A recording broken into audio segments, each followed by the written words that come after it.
বন্ধুরা দেখো চলে এসেছি পুজো মণ্ডপে। আজকে হচ্ছে আমাদের পাড়ার হচ্ছে শীতলা মনসা পুজো। তা আমি চলে এসেছি, দেখো আজকে উপোস রেখেছি। তাই দেখো আমার ছেলে আবার ঢাক বাজাতে শুরু করে দিয়েছে। যেখানেই ঢাক দেখে সঙ্গে সঙ্গে বাজানো শুরু হয়ে যায়। দেখো আসার সঙ্গে সঙ্গে একটু ঠাকুরকে একটু প্রার্থনা করে নিলাম, ধূপ জ্বালিয়ে নিলাম। ধূপ জ্বালাচ্ছি কিন্তু ছেলে এদিকে কোথায় চলে গেছে, খেলাধুলা করছে, দেখতে পাচ্ছি না এখানে।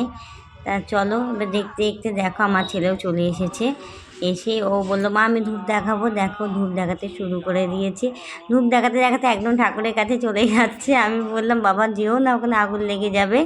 তা জানো না একটা মজার ব্যাপার করেছে কি, ওখানে ঠাকুরের প্রসাদ রাখা আছে, ও বাড়িতেও তাই করে।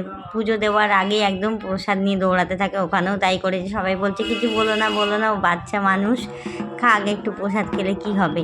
দেখো রীতিমধ্যে এরা চলে এসেছে, সবাই সব বৌদিরা আছে, অনেক দিদি বোনেরা আছে, সবাই দণ্ডি কাটবে আজকে। আমাদের বাপের বাড়ি পাড়ায় না তো দণ্ডি হয় না, দেখতে পাই না, কিন্তু শ্বশুরবাড়িতে এখানেই সবাই দেখি দণ্ডি দেয়।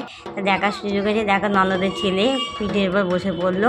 আমার ছেলেকে এই সময় আমি একটু করেছিলাম, বাড়িতে পাঠিয়ে দিয়েছিলাম, একটু খাইনি, খিদে পেয়েছিল তো তাই বাড়িতে পাঠিয়ে দিয়েছিলাম। দেখো আমার মানে কি বলবো, আমি এই নিয়ে 2 বছর আমি দেখছি।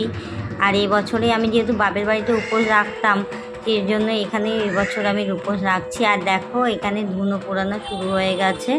ধুনো পোড়ানোটাও এখানেই আমি দেখছি, আমার বাপের বাড়িতে ধুনো পোড়ানোটাও হয় না, জানো তো। আমার বাপের বাড়ির ওখানে আবার জানো তো, এখানে যেমন হচ্ছে শীতলা মনসা পুজো হয়, আমার বাপের বাড়িতে হয় শীতলা ব্রহ্মা কালী, রক্ষা কালী পুজো হয়, জানো তো। আবার এই আমার শ্বশুরবাড়ি এখানে নিয়ম হচ্ছে, আগে শীতলা বাড়ি বলে এখানে একটা জায়গা আছে যেখানে আগে পুজো হতো, তো ওখানেই আগে পুজো হয়। যেমন আগের সপ্তাহে আমাদের হয়ে গেছে পুজো, তোমরা দেখতেই পেয়েছো, সেই ভিডিও আমি ছেড়েছিলাম। আর এইখানে হচ্ছে পুজোটা এখন হচ্ছে। এই দিনে আমরা পান্তা খাই না, আগের যে শনিবার মানে আগের যে দিন হয়ে গেল পুজো, সেই দিনকে আমরা পান্তা খেয়েছিলাম। এইখানে এরকমই নিয়ম, জানো তো। তোমাদের কার কার এরকম নিয়ম আছে জানিও। দেখো ধুনো পড়ানো শেষ হয়ে গেছে, আর আমার ছেলেও চলে এসেছে। সেই ফাঁকে আমি ছেলেকেও কোলে বসিয়ে দিলাম। দেখো সমস্ত বাচ্চারাই সবাই যারা যারা ধুনো পড়িয়েছে, দণ্ডি কেটেছে, সবাই কোলে বসেছে বাচ্চারা। এই ফাঁকে আমিও বসে পড়লাম। সবাই নাকি বলছে বড়রাও বসে, আমি বললাম তাই আমিও বসে পড়লাম। দেখো অঞ্জলি শুরু হয়ে গেছে। এই দেখো এইটা হচ্ছে আমার এক বড়ের বন্ধুর মেয়ে। ও ছোটো থেকে এরকম দেখতে পায় না, কিন্তু ও ভীষণভাবেই ফিল করতে পারে সব কিছু, আর উচ্চারণ ভীষণই সুন্দর। আমি ওর অঞ্জলি দেওয়ার সময় আমি শুনছি তো অবাক হয়ে যাচ্ছিলাম, ভীষণ সুন্দরভাবে বলছে। দেখো বসে বসে দেখো পাশে আমার ননদ বসে আছে, আর পিছনে দেখো আমার ছেলে। আমি অঞ্জলিটাও ঠিক ভালোভাবে দিতে পারছিলাম না, কারণ হচ্ছে ছেলের দাঁতে মানে কী বলবো পোকা হয়েছে, সেই জন্য দাঁতে ভীষণ যন্ত্রণা হচ্ছে। ওষুধ খেয়েও ব্যথা কমছে না, মাঝে মাঝে বেশি হচ্ছে। তা দেখো মাঝে মাঝে আমি করছি কি, ওকে গালে হাত বুলিয়ে দিচ্ছিলাম যাতে ওর ব্যথাটা একটু কম লাগে। তা অঞ্জলি দেওয়া শেষ হয়ে গেলে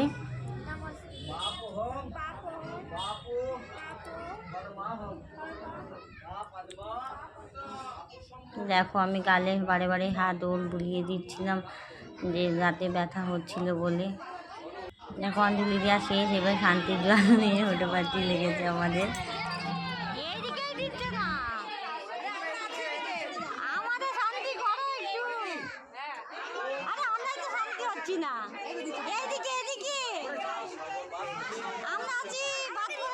বাতাসে হরিলুট দেওয়া শুরু হয়ে গেছে, তাই ছেলের নামে বাতাসা দেওয়া হয়। ছেলে প্রতি বছরই বাতাসা হরিলুট দেয়, এই বছরও বাতাসা মা বললো বাতাসা দেবে ছেলের জন্য, তাই সেই জন্য বাতাসা ছেলে হরিলুট দেবে, তাই চলে এসেছি। আর ছেলে দেখো না নিচে ছোটো, আর ও বাতাসা একদমই হাতে ধরতে পারছে না, একটা একটা করে ধরছে। আমি বলছি বাবা একটু বেশি করে মুঠো করে করে ধরে ধরে ছোড়ো, ও মানে পারছিল না। তারপর লাস্টে শেষমেশ আমি বাতাসাগুলো ছুঁড়ে ছুঁড়ে দিলাম। আমার বর বললো যে এবার তুমি ছুঁড়ে দিয়ে দাও, কারণ না হলে ও পারবে না দিতে। দেখো এবারে আমি বাতাসা দেওয়া শুরু করে দিয়েছি। দেখো ওকে কতবার বলছি দাও বাবা ছোটো ছোটো, ছুটতেই পারছে না।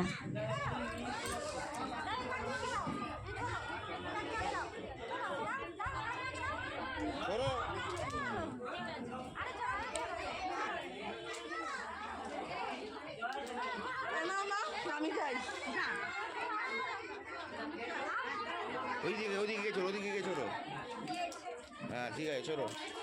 এবার তুমি ছুড়ে দাও, তুমি করে দাও।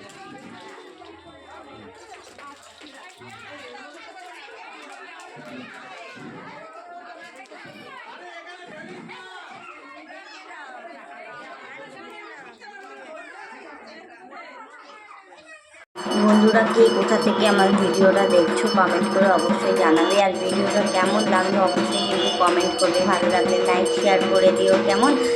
আর যারা যারা আমাকে ভালোবাসা দিচ্ছে ভালোবাসা দিও, পাশে থেকে সাথে থেকো। তা ভিডিওটা কমেন্টের অপেক্ষায় থাকলাম, তোমাদের কেমন লাগলো অবশ্যই কিন্তু কমেন্ট করে জানিও কেমন। বন্ধুরা কমেন্ট করে জানিও কাদের শীতলা মনসা পুজো হয়, যেমন আমাদের শীতলা মনসা পুজো হয়, আর কাদের শুধু শীতলা পুজো হয় কমেন্ট করে জানিও কেমন। আর ভিডিওটা কেমন লাগলো অতি অবশ্যই কিন্তু কমেন্ট করে জানাবে, ভালো লাগলে লাইক শেয়ার কমেন্ট করো। দেখো হোম শুরু হয়ে গেছে, এবার হোমেরটা ছেলেকে গায়ে দিয়ে নিয়ে আমিও দিয়ে এবার বাড়ির দিকে রওনা হবে, কারণ সারাদিন ছেলে ঘুমায়নি, ভীষণভাবে ক্লান্ত, ঘুম পাড়াবো। তো চলো বন্ধুরা ভিডিওটা কেমন লাগলো আশা করছি ভালো লেগেছে, আর যারা শুরু থেকে শেষ পর্যন্ত দেখেছে তাদেরকে অসংখ্য ধন্যবাদ। দেখা হচ্ছে নতুন ভিডিও নিয়ে, ততক্ষণে যাই টাটা বাই বাই।